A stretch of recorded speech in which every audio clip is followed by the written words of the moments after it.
compartir.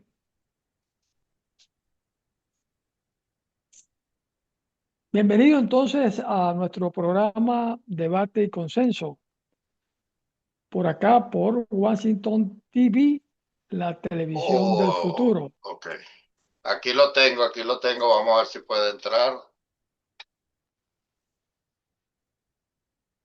Ajá, aquí llegó. Apareció la luz. Luis Faría. Está sin luz, por lo que vemos está sin luz. Este lado. Luis, el micrófono lo tienes en mute. El micrófono está en mute. Ok. Buenas noches. Así estamos en Venezuela, mira. Ahora Tú sí, estás mintiendo, Luis, tú estás mintiendo. Eso es mentira, porque en Venezuela no se va la luz. ¿Tú crees? Mira. No, no, seguro que apagaste todas las luces del cuarto y fuiste y apagaste allá afuera y le dijiste a los vecinos que No. apagaran las luces para venirnos a engañar aquí a los que estamos en Estados Unidos. Seguro.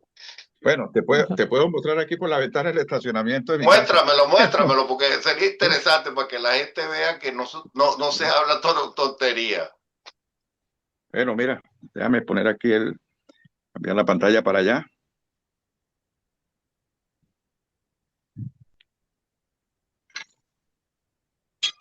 Oh my God, sí, sí. Y allá donde hay luz, ¿qué es eso? Allá debe ser la gobernación ahí. No, esos son la parte de entrada en San Cristóbal, pues se ven en unos sectores y en otros no, pero aquí en este sector nuestro que estoy cerca del casco de San Cristóbal, del centro, se nos fue la luz. Exactamente a Ok. las 8. Estamos Bueno, entrando le al voy a programa. dar el paso a René para que haga la presentación, Luis. ¿Cómo no? Aquí vamos a ver qué podemos hacer. bueno, bienvenidos a nuestro programa Debate y Consenso, por acá por Washington TV, la televisión digital del futuro. Ahora, eh, bueno, todos los miércoles a las 8 p.m. hora Washington, siempre tenemos este programa. Me acompaña eh, el doctor Rafael Leonardo Prieto y este servidor René Núñez Rodríguez.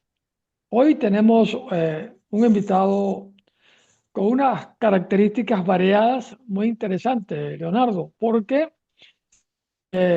Luis Eduardo Farías Zambrano es un tachirense que se graduó en nuestra querida universidad, mi universidad, la Universidad Central de Venezuela, en 1979 como médico veterinario y ha sido pionero en el libre ejercicio, introduciendo la inseminación artificial y trasplante de embriones.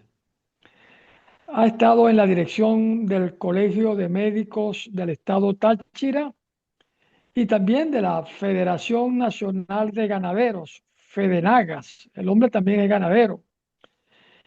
Y en lo político, bueno, fue diputado independiente en el antiguo Congreso Nacional, fue también candidato independiente para la gobernación del estado Táchira, aspirante a la candidatura presidencial de la República de Venezuela en las primarias en el año 2023. Es cofundador del Movimiento Independiente Democrático, es coautor de la obra literaria La rebelión de las regiones somos todos. Y Leonardo, el amigo Luis Eduardo Farías, no se queda atrás.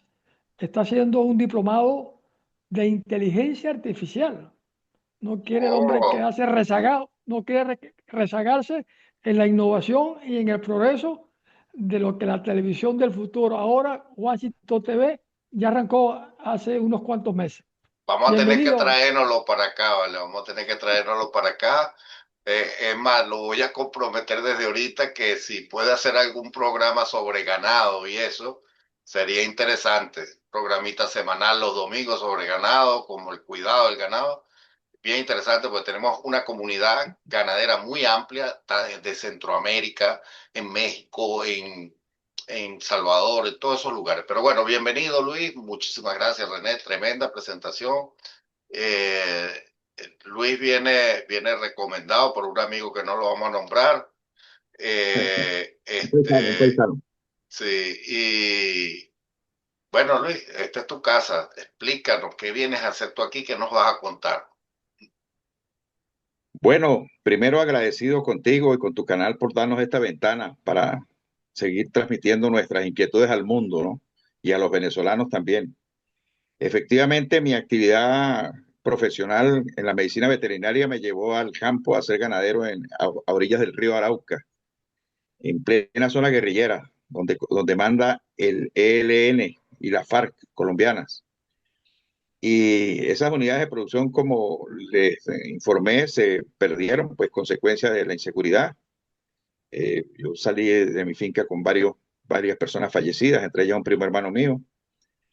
Y bueno, eso me llevó a este mundo, ¿no? Al mundo literario, ¿no? Allí terminé escribiendo varias obras, Crisis venezolana, causas y soluciones estructurales, Proyecto País, Venezuela reconciliada, y últimamente una obra que es el emblema nuestra, pues que es La rebelión de las regiones somos todos, que la tenemos en Amazon y que en cuyo prólogo, por cierto, está la historia mía, de la semblanza del autor, cómo fue que mis encuentros con la guerrilla y todo el proceso que me trajo actualmente al campo donde estoy, que es el campo político, netamente, tratando de enamorar a los venezolanos de un proyecto que fue lo que me llevó a ser candidato a la presidencia de la República para transformar profundamente el modelo de Estado federal en el que estamos inmersos, que es una mala herencia que traemos por allá desde la época colonial, referida a ese centralismo y militarismo asfixiante que hemos tenido a lo largo de 213 años de vida republicana. Esa es un corto recorrido, mi hilo histórico, pues de por qué estoy yo en este momento hablando con Rafael Prieto, a quien le agradezco altamente que nos haya prestado este medio de comunicación.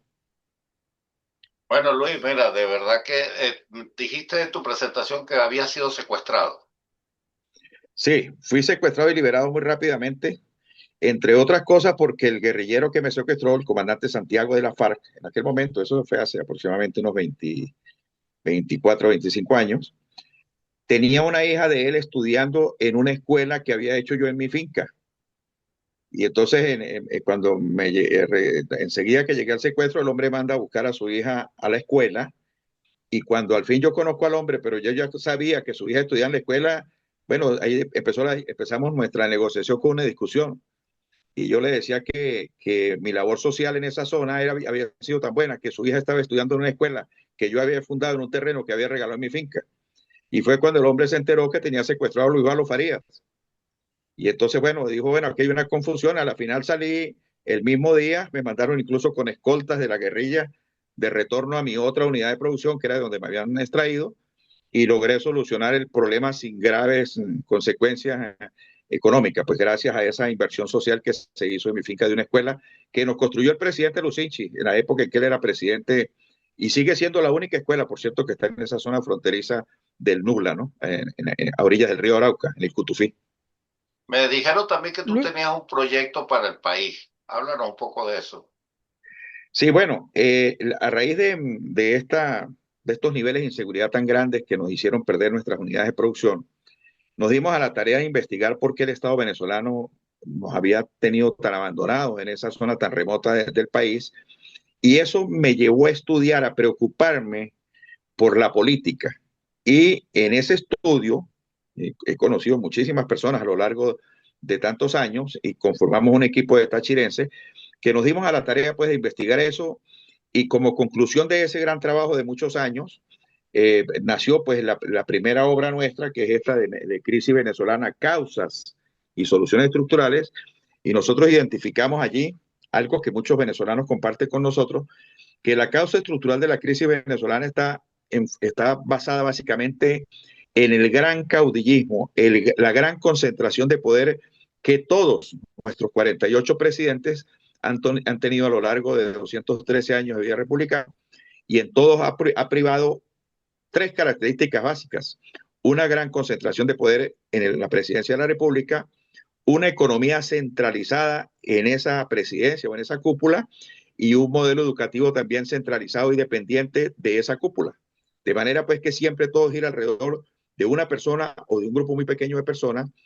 Y como bien lo decía Lord Acton, el poder corrompe, el poder absoluto corrompe absolutamente, y eso nos ha traído que a este nivel, a este caos en el que estamos hoy, donde uno de los países más ricos de América, estamos sumidos en un 93% de pobreza, con 25% de la población en éxodo, buscando oportunidades en otros países, cuando tenemos acá, como lo muestra mi libro, Venezuela es un panal de abejas, muchísima riqueza en cualquier municipio de Venezuela donde tú te metas, hay muchísima riqueza en el suelo de nuestro suelo, o geográficamente o ambientalmente, pero esa riqueza no se aprovecha porque todo el poder se concentra en Caracas y de allí es muy difícil darle solución a todos los problemas que existen en las regiones de Venezuela. Entonces, esa gran concentración de poder nos ha traído a un estado que es inviable, totalmente inviable.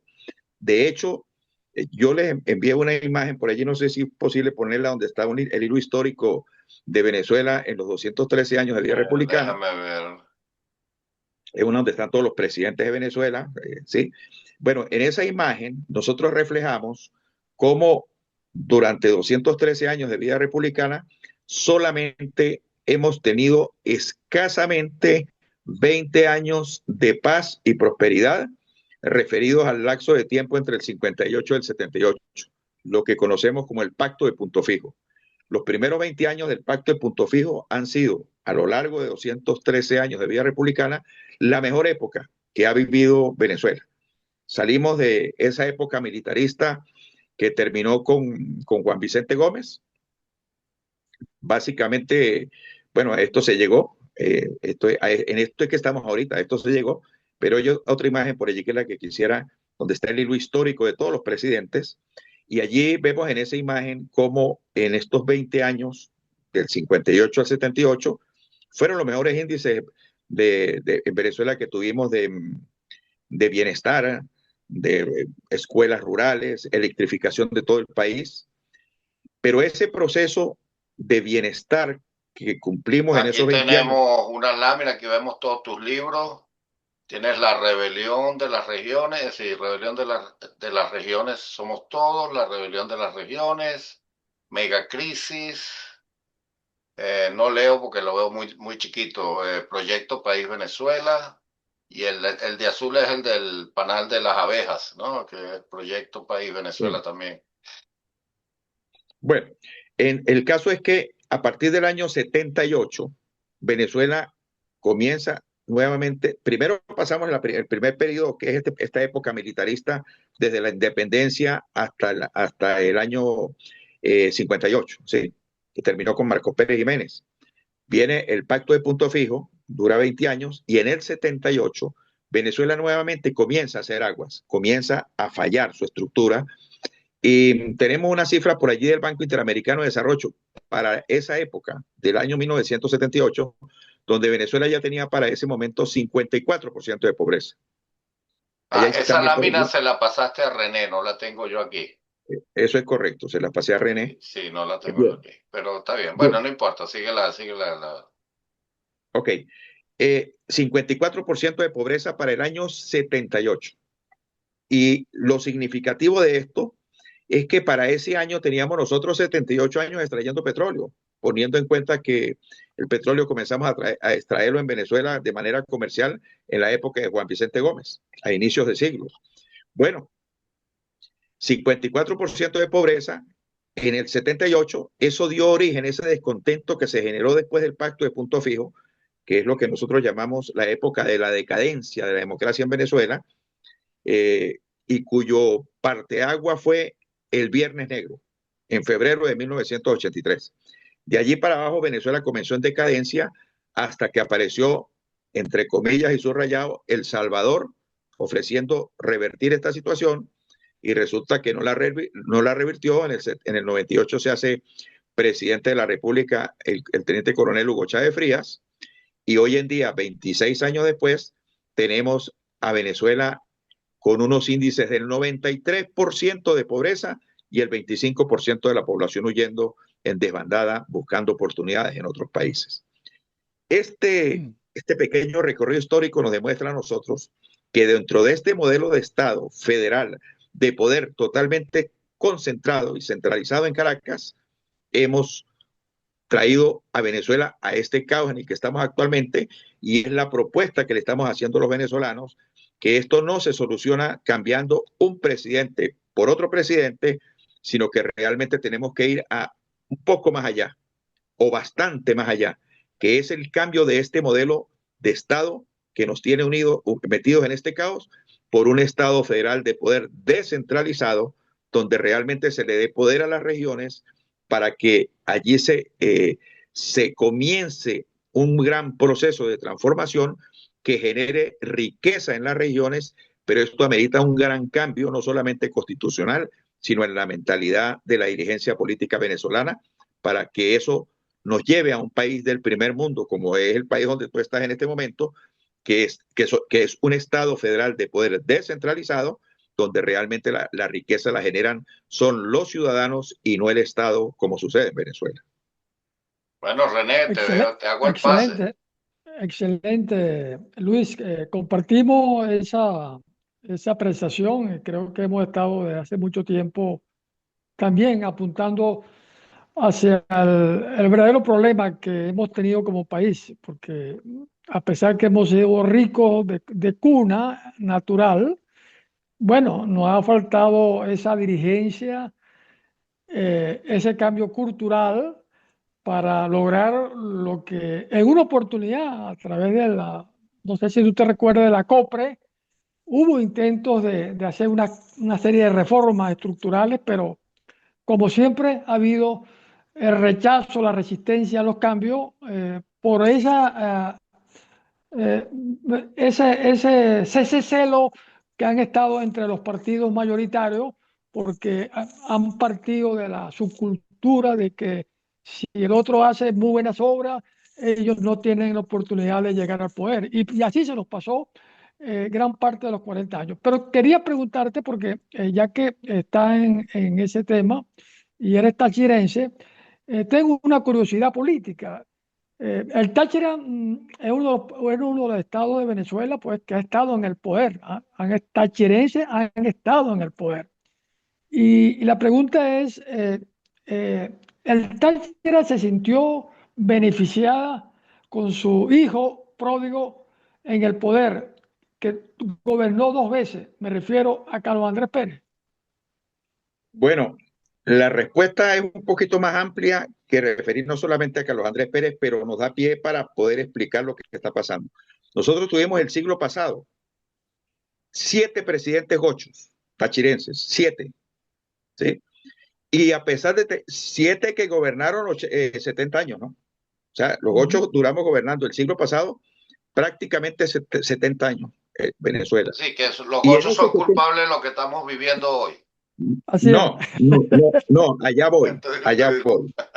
No, allá voy precisamente. Es que como el poder está en Caracas, estando ellos en Caracas, fue imposible que los tachirenses termináramos la carretera que une a San Cristóbal con San Antonio y con Cúcuta, que son escasos 50 kilómetros. Ese es el centralismo del poder. Pero estaban los tachirenses gobernando en Caracas. O sea, lo importante es que tenían tachirenses allí en donde se toman las decisiones de obras públicas. Correcto, pero el centralismo colapsa tanto los servicios que ni siquiera, porque tuvimos 7 presidentes, fuimos capaces de terminar 50 kilómetros, que es lo que nos llevan hasta Cúcuta. Ese es el punto que quiero referirme, pues. Tenían ellos la buena intención, pero se los comía el día a día en Caracas y nunca logramos hacer la autopista, y seguimos transitando aún hoy, en el 2026, por la misma carretera que hizo Juan Vicente Gómez en el año 1025. O sea, tenemos 100 años en la misma carretera. Imagínate tú. Ese es el nivel de atraso que genera cuando el poder se concentra en una sola persona o en una cúpula de personas.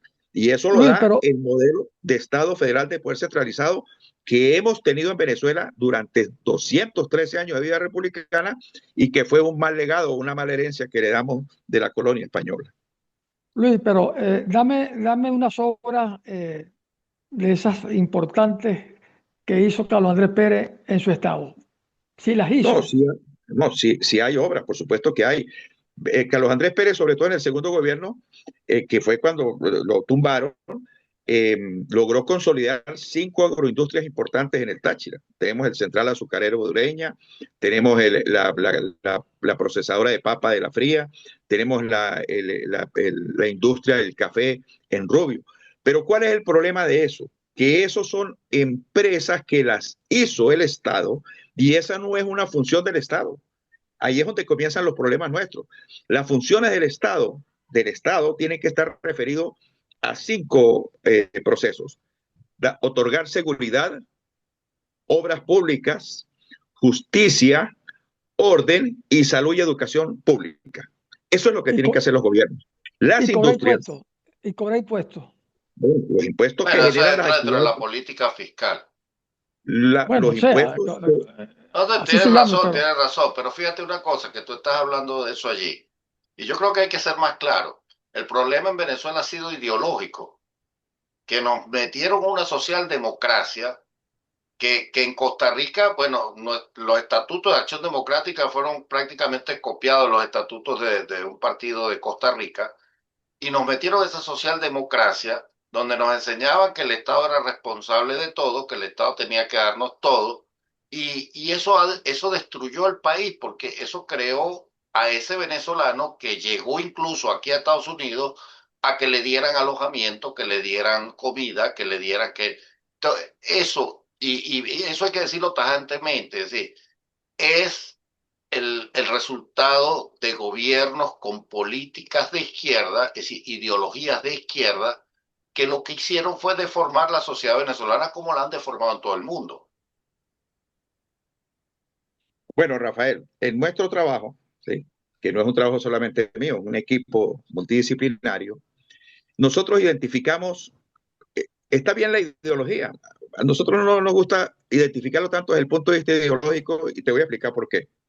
Si tú separas las funciones del Estado de las funciones de los ciudadanos, como es en Norteamérica, como es en Estados Unidos de Norteamérica, allí el Estado, en Estados Unidos de Norteamérica, para poner ese ejemplo, que es donde tú estás, las funciones de la sociedad productiva son agricultura, industria, comercio y salud y educación privada. Eso es lo que hacen los ciudadanos. y petrolera, agua, luz, todo es privado. Por ¿Sabía eso, usted? por eso. ¿Por qué es privado? Porque el petróleo es una industria y tiene que estar en manos de los ciudadanos. En cambio, en Venezuela, el petróleo, que es una industria está en manos del Estado y está quebrado. Las empresas de Ciudad Bolívar son todas en manos del Estado, que son industrias, deberían estar en manos y en funciones de los ciudadanos, están en funciones del Estado y están quebradas. Y así, no hay empresa que desarrolle una actividad de agricultura, industria o comercio que no esté quebrada, porque es el Estado cumpliendo funciones que no le corresponden. Pero es Y que eso es lo que estamos fíjate, planteando. y ahí te atajo, ¿ves? Y tú te recuerdas, René, cuando estudiamos estudios avanzados en gerencia política, una política pública. Y eso a veces cuando la gente dice que no hay izquierda, que no, yo los paro. Y los paro conceptualmente y académicamente, fíjate. Una política pública lleva necesariamente mínimo un 60% de carga ideológica. Un 60% de carga ideológica.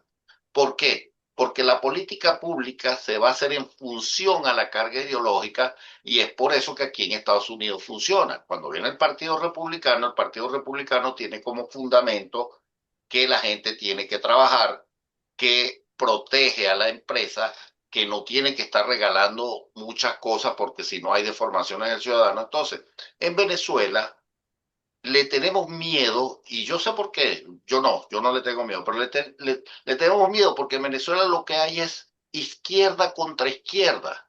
Y hay que hablar claro, la izquierda fracasó en el mundo, no una vez. China, Rusia, Cuba, Venezuela, Corea del Norte, Tú te recuerdas que Corea del Norte era la parte más avanzada cuando el conflicto que comenzó la división de Corea, y Corea del Sur es la parte rural. ¿Y qué pasó? Que tomó el capitalismo la parte sur, y en menos de 40 años la parte sur se convirtió en una de las partes de los lugares más industrializados y más ricos del mundo. Entonces, en Venezuela, y eso te lo digo porque tú fuiste candidato presidencial, pues, uno tiene que hablar claro. La política pública define cómo voy a gobernar. Entonces no hay que tenerle miedo a decir izquierda o derecha, no. Yo, si fuese presidente de Venezuela, lo primero que voy a hacer es vender ese chatarrero completo por lo que me den. Y no es para los ciudadanos, las empresas, no, es para el sector privado, porque en una sociedad hay la esfera pública y la esfera privada. ¿Quiénes comunican entre la esfera pública y la esfera privada? Los partidos políticos y las ONG, las no-profit, las organizaciones sin fines de lucro. Ellas son las que comunican, son los vasos comunicantes entre el sector privado y el sector público. ¿Pero qué pasó en Venezuela? Que el sector público lo agarró Acción Democrática, los sindicatos los agarró Acción Democrática, los partidos los corrompió Acción Democrática, y Copey colaboró también con eso. Entonces, Chávez no vino por sí solo, Chávez vino por errores conceptuales en política. Porque ¿qué trata un partido? De obtener el poder, pero tú no puedes obtener el poder de los sindicatos, porque entonces los sindicatos al comprarlo. ¿Qué pasó en Guayana? Esas empresas básicas no servían para nada porque los sindicatos querían que les dieran hasta los pañales cuando nacía el niño.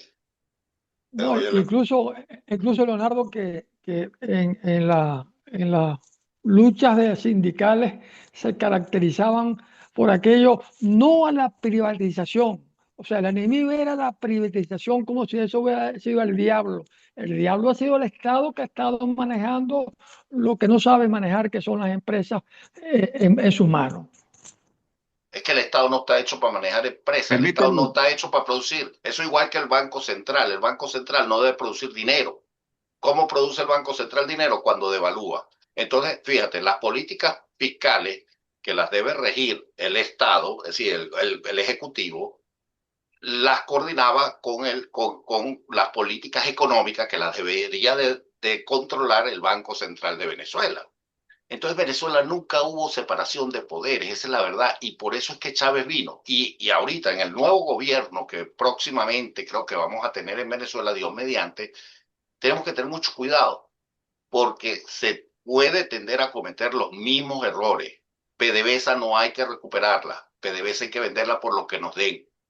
Y vamos a comenzar a cobrar las regalías, a cobrar, es decir, el Estado no tiene que estar produciendo, el Estado tiene que estar pendiente de controlar los impuestos, de controlar las aduanas, de todas esas cosas que tiene que hacer para generar dinero, sí tener que montar una estructura que al final termina siendo una estructura corrupta y que nadie la controla. Esa es mi posición.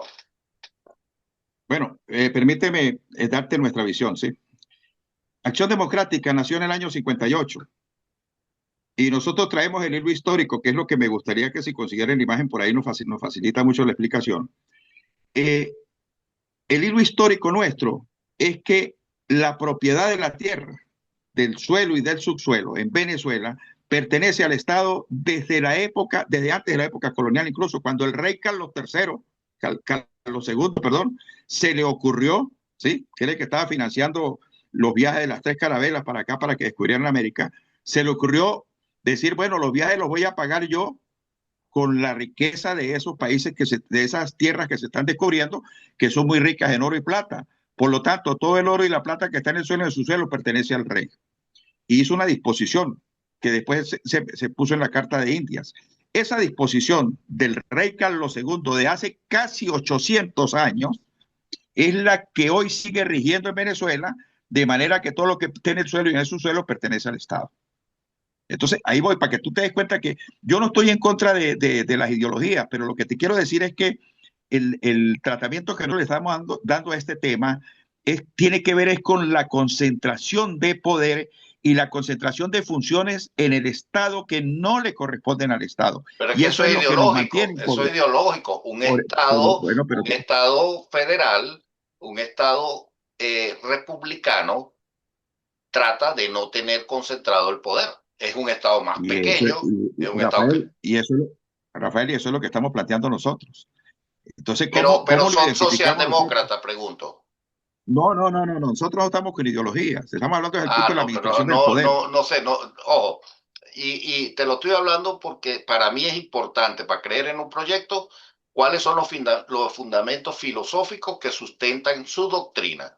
Y ahí es Bueno, donde yo quiero que me digas, ¿de dónde están? ¿Están basados okay. de Karl Marx o están basados de Adam Smith? No, ni del uno ni del otro. Por eso te estoy diciendo, nuestra visión de eso, Rafael Prieto, nuestra visión es que las funciones que definen qué tienen que hacer los ciudadanos para que sean una sociedad productiva, ¿sí? Las define es el pacto que hagamos, el pacto social. Si ese pacto social dice que la agricultura, la industria y el comercio la hace el Estado, bueno, estamos fritos, eso conduce a la pobreza.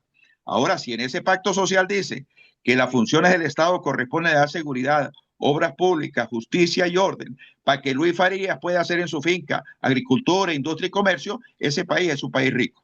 Y fíjate que no estoy hablando de ideologías, ¿me entiendes? El problema es estructural y viene desde que nos fundaron como república. Lo que nosotros estamos planteando, independientemente de la ideología, por supuesto que el planteamiento nuestro se identifica Pero es más que con las ideologías cuando tú planteas eso, es una ideología de derecha. Dilo sin miedo. Por eso te estoy diciendo, dilo sin miedo. No, pero es que yo no tengo miedo. Si le ponemos cliché, pues somos de derecha. Ok, pero entonces ahora sí nos comenzamos a entender y comenzamos a caer. No, bueno, pero te estoy diciendo que nosotros no, o sea, nuestra propuesta no está en función de ideología, sino en función de la administración del poder. ¿Cuál poder? ¿Cuál poder? Tres poderes. Los poderes impulsores de la sociedad. Los poderes impulsores de la sociedad son tres. El poder político territorial, que es el que te permite tomar las decisiones en el sitio. El poder económico, que es el que te permite generar riqueza en el sitio. Y el poder educativo e investigativo, que es el que te permite generar conocimientos en el sitio. Cuando esos tres poderes están ubicados en las regiones y no en un poder central, ese país es un país rico. Mira, nos queda 1 minuto 55 para que René te pregunte si tiene algo ahí.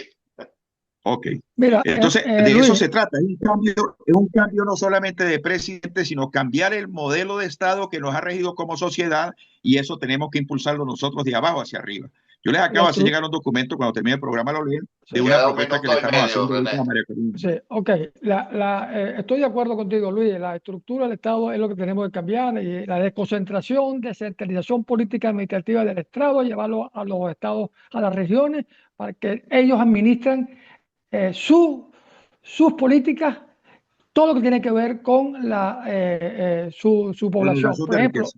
Por ejemplo, aquí en Estados Unidos, un Estado ejerce las funciones que ejercen allá en Venezuela el poder central. Aquí el Estado regional, federal, hace la educación, es responsable de la educación, de la salud, de la seguridad, de la infraestructura civil. Eso la hace acá el condado, lo hace el Estado. Y de la seguridad.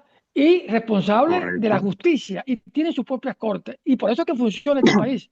Porque está descentralizado.